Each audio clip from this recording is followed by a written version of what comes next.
Hey guys, welcome back to the course. Okay, the last two lectures we sucked out, the word will always forever haunt me, sought out, and destroyed some forum communities. Tons and tons of them out there, and it's really low-hanging fruit. It just takes some time to find them, then find the people you need to message. Now in this lecture, we're gonna explore a relatively new crop up in communities called Slack. Slack, for those of you who are not cool, is a team productivity tool that's gotten really popular amongst tech companies for interdepartmental chit chat. Slack is basically a chat room except with cool colors and smooth interaction design. In reality, it's really just like a reskinned ICQ or AIM chat room from the 90s, but it's made such that it works a whole lot better. You can kind of get a hint of their origin by looking at their logo. Yes, that background is plaid, the unmistakable mark of a hipster, or my new favorite term, lumbersexual, who only uses something if it's pretty and expensive.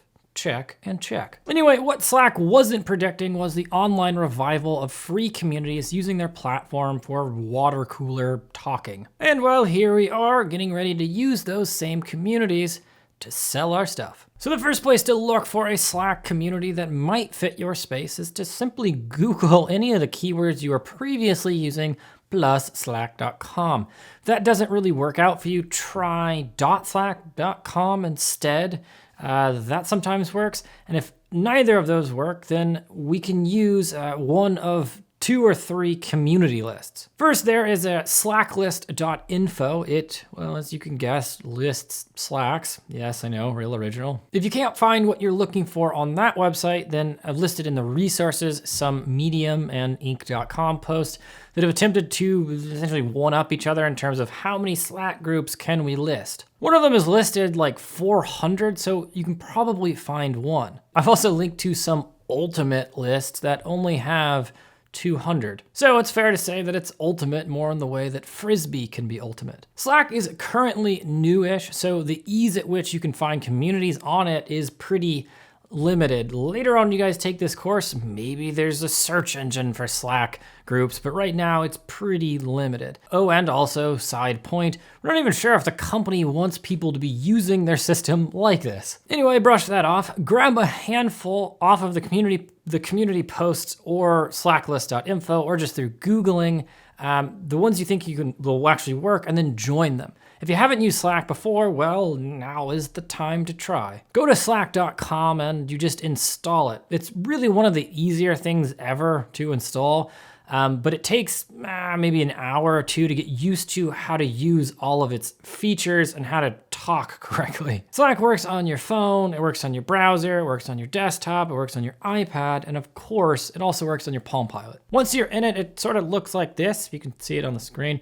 Groups are divided into channels and will kind of light up white when there's new activity, as in someone just said something. The name of the game here in Slack groups is relatively simple, and it's for the most part exactly like the forum game we just really went over. Slack absolutely does allow direct messaging, and currently there's no real system limiting you from taking advantage of that. Obviously, don't be obnoxious with it.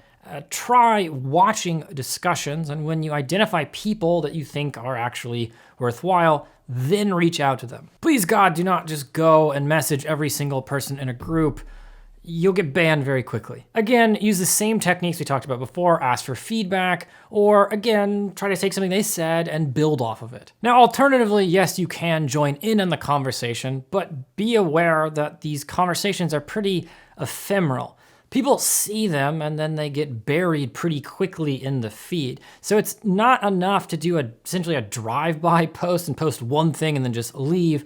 In order to be effective and to get people to actually go to your site, you really need to stick around and field questions or follow up or, just be there. Otherwise, it's just the case that enough people probably aren't going to focus on your link, or they might just see it once and not think anything of it. Slack is, especially in some of the generic entrepreneurship sections, a great place to play that feedback card that we talked about before. In fact, our Slack chat, as part of this course, literally has a share your project channel.